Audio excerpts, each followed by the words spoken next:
En esta clase vamos a comprender el p-valor. Recordemos que una farmacéutica ha creado un nuevo fármaco, un nuevo medicamento. Y claro, nos gustaría ver sobre toda la población su impacto. Pero como obviamente es un medicamento que está en fase de pruebas, no podemos probarlo con toda la población. Entonces, ¿qué es lo que hacemos? Obtenemos una muestra que es un subconjunto de la población, es decir, estos 7 individuos o estos 7 pacientes, y les suministramos el fármaco. Según el efecto que tengan estas 7 personas, seremos capaces de inferir cómo afecta al resto de la población. Para ello definimos una hipótesis nula y una hipótesis alternativa. Y como hemos dicho, vamos a trabajar con el p-valor. En este caso, la hipótesis nula es que el medicamento tiene un efecto negativo o igual a cero, mientras que la alternativa es que es superior a cero. Es decir, lo que queremos demostrar es la hipótesis alternativa, ya que para algo hemos creado ese fármaco, lo que esperamos es que su impacto sea positivo. Y p-valor lo que nos dice es, si la hipótesis nula es verdadera, ¿cuál es la probabilidad de obtener el estadístico observado a partir de los datos o algún valor más extremo? Es decir, con p-valor lo que hacemos es el caso hipotético de, vale, no sé si la hipótesis nula es verdad o no, pero me la voy a creer y voy a darla por hecha como verdadera. Por lo tanto, lo que voy a calcular es cuál es la probabilidad de haber obtenido los datos que he obtenido dando por hecho la hipótesis nula. Y cuidado de no confundir la siguiente probabilidad. Fijaos aquí que estamos trabajando con probabilidad condicionada. Y esta segunda probabilidad lo que nos dice es cuál es la probabilidad de la hipótesis nula habiendo obtenido los datos que hemos obtenido. Y cuidado que este es un error muy común y no estamos calculando la probabilidad de que la hipótesis nula, de obtener la hipótesis nula. Entonces, cuidado con este error. Lo que estamos haciendo es calcular la probabilidad de haber obtenido los datos dando por hecho que la hipótesis nula es verdadera. Veamos esto con el resultado que hemos obtenido de la media muestral. Hemos proporcionado el fármaco a un conjunto de personas, a una muestra. Hemos obtenido una respuesta de un 5 sobre 10, es decir, un efecto positivo. Por lo tanto, lo que estamos aquí calculando es la probabilidad de que x sea superior o igual a 5 si damos por hecho que el mu es igual a 0. Por lo tanto, si mu es igual a 0, lo que tenemos es esta distribución normal, donde se centra en 0, ya que es la media. Por lo tanto, lo que estamos calculando aquí, es decir, la probabilidad de que x sea superior o igual a 5, ya que lo que queremos es obtener este valor o alguno más extremo. ¿Cuál es algún valor más extremo que 5 en este caso? Pues 6, 7, 8, 9 o 10. Y por lo tanto, ¿cuál es la probabilidad de obtener esto, dado que mu es igual a 0? Pues recordemos que estamos trabajando con datos continuos, ya que es una distribución normal, y por lo tanto lo que tenemos aquí es la probabilidad que queremos obtener, es el área debajo de la curva.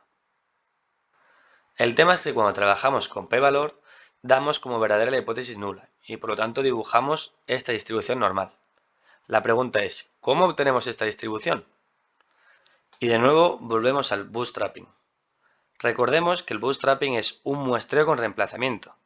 Pero el problema que tenemos aquí es que hemos dicho que la hipótesis nula es verdadera, es decir, que mu es igual a 0. Pero aquí nuestra media muestral no es igual a 0. Nuestro caso ideal o nuestra idea es que como la hipótesis nula es verdadera, la media muestral debería ser igual a 0. ¿Cómo podría hacer un bootstrapping con la media muestral igual a 0? A partir de estos datos, pues me quedo con la diferencia que hay aquí y se la voy restando al resultado de cada uno de los pacientes. Lo hago con el primero, con el segundo y con todos y cada uno de ellos. Y al mover todos estos pacientes sus resultados, ahora si calculo la media muestral sí que será igual a 0. Y por lo tanto, aunque la hipótesis nula no sé si es verdadera o no, voy a cerrar los ojos y por un momento decir que es verdadera. Y una vez que tengo estos datos voy a comprobar si tienen sentido. Entonces, ya que todos mis datos están centrados alrededor de 0, es decir, la media muestral es igual a 0, voy a aplicar bootstrapping, es decir, muestreo con reemplazamiento. Fijaos que aquí vuelvo a tener una muestra, la misma muestra, con reemplazamiento, es decir, puedo repetir el resultado de los pacientes. Y con esto volvemos a hacer un histograma. Calculo la media muestral y voy añadiendo todos estos al histograma. Cuando lo repita un número suficientemente elevado de veces, gracias al teorema central del límite, sabré que esto es una distribución normal. Y por lo tanto, ¿qué es el p-valor? El p-valor es calcular la probabilidad de obtener una media muestral superior o igual a 5, dando por hecho que mu es igual a 0. Es decir, aquí lo que estoy haciendo es, Si mu es igual a 0 y aplico un bootstrapping, ¿cómo de probable es encontrar el elemento que he encontrado, la media muestral que he obtenido anteriormente o la media muestral que he obtenido a partir de esa muestra? Pues si es muy poco probable, es decir, si es muy poco probable que cuando mu es igual a 0 obtenga ese valor, rechazaremos la hipótesis nula, ya que si es poco probable, pero lo he obtenido, algo está pasando, algo es raro. Entonces lo que diremos es que si la probabilidad es muy pequeña, rechazamos la hipótesis nula. En cambio, si la probabilidad es alta, es decir, si mu es igual a 0 y hay una probabilidad alta de obtener los datos que he obtenido y por eso los he obtenido, pues no rechazaré la hipótesis nula.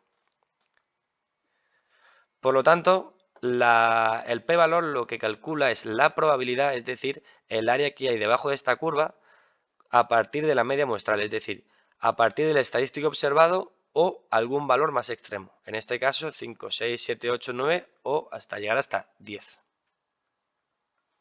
Y una vez que tenemos un poquito más claro lo que es el p-valor, hay que distinguir entre tres tipos de contraste de hipótesis con p-valor.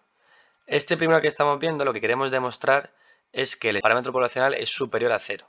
Aquí hablaremos de contraste unilateral derecho. Fijaos que cuando lo que queremos demostrar es que la hipótesis alternativa es que mu es inferior a 0, hablaremos de contraste unilateral izquierdo. Y de nuevo, damos por verdadera la hipótesis nula y ahora lo que quiero calcular es la probabilidad de haber obtenido una media muestral que es inferior o igual a 5. Es decir, he obtenido un 5, ¿cuáles son los valores más extremos cuando lo que queremos demostrar es que la hipótesis nula es inferior a 0? Pues los valores más extremos en este caso serán todos aquellos que estén colocados a la izquierda. De ahí viene el nombre de contraste unilateral izquierdo. Damos por hecho que la hipótesis nula es verdadera, es decir, damos por hecho que mu es igual a 0. A partir de ahí construyo mi distribución normal gracias al bootstrapping y posteriormente lo que calculo es la probabilidad de obtener un valor que sea inferior o igual a 5, es decir, a la media muestral que he obtenido. En este caso, como vemos, el área bajo la curva es muy elevada, es muy grande, es decir, la probabilidad es muy alta. Por lo tanto, si la probabilidad es muy alta, parece ser que mu se acerca a 0. Por lo tanto, no rechazaré que mu es superior o igual a 0, es decir, que el medicamento o el fármaco tiene un efecto positivo sobre la población. Y el último contraste que veremos es el contraste bilateral. De nuevo, fijémonos aquí en los símbolos. La hipótesis nula es que mu es igual a un valor, mientras que la hipótesis alternativa es que mu es diferente a un valor.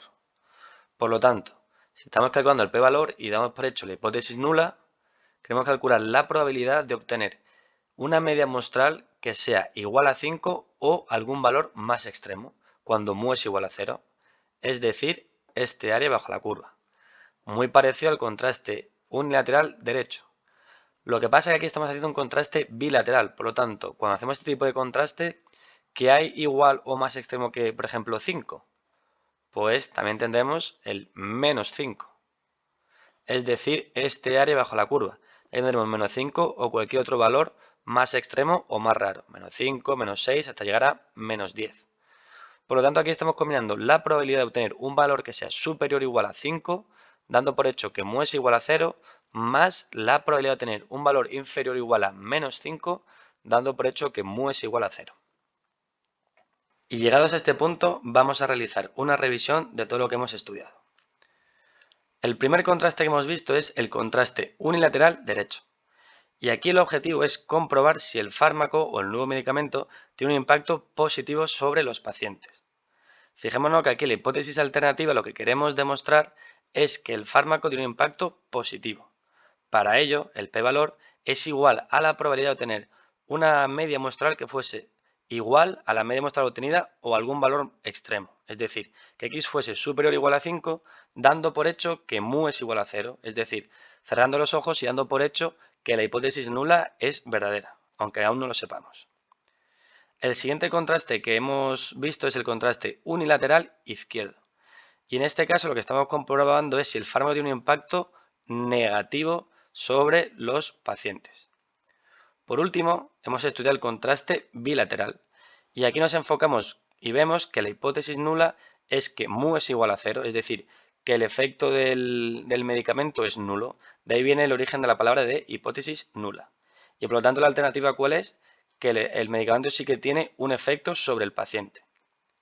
Mientras que este contraste bilateral se enfoca en ver si hay diferencia o no hay diferencia en utilizar el medicamento, los dos contrastes unilaterales, ya sea el izquierdo o el derecho, se enfocan en la dirección, es decir, ya la dan por hecha. Porque si os fijáis aquí, ya estamos dando por hecho que va a haber un efecto positivo. Y simplemente queremos comprobar si realmente hay efecto positivo o no lo hay. Mientras que aquí lo que queremos comprobar es si hay efecto negativo. Por lo tanto, aquí ya estamos asumiendo una dirección cuando escogimos este tipo de contraste. Por lo tanto, la selección del tipo de contraste de hipótesis que realicemos dependerá del caso de uso que tengamos entre manos. Y una vez que obtenemos este p-valor, hemos dicho que si el p-valor es grande, no rechazamos la hipótesis nula, mientras que si el p-valor es pequeño, rechazamos la hipótesis nula. Pero ¿realmente qué significa que un p-valor sea grande o que sea pequeño?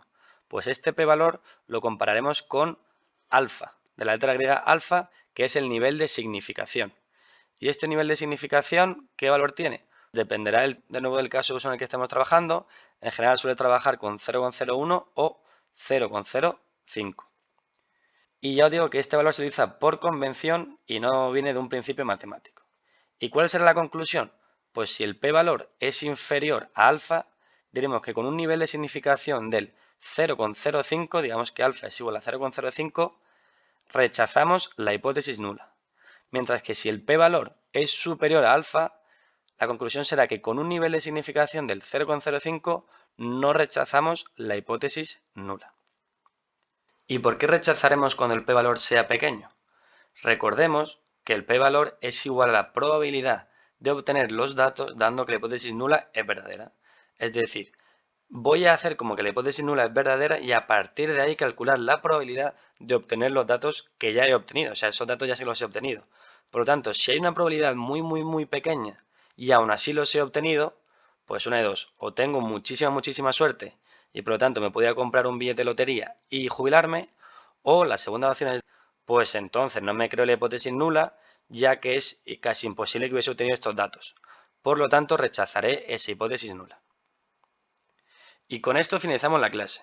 Espero que os haya gustado y que hayáis aprendido algo nuevo. Nos vemos en la siguiente clase.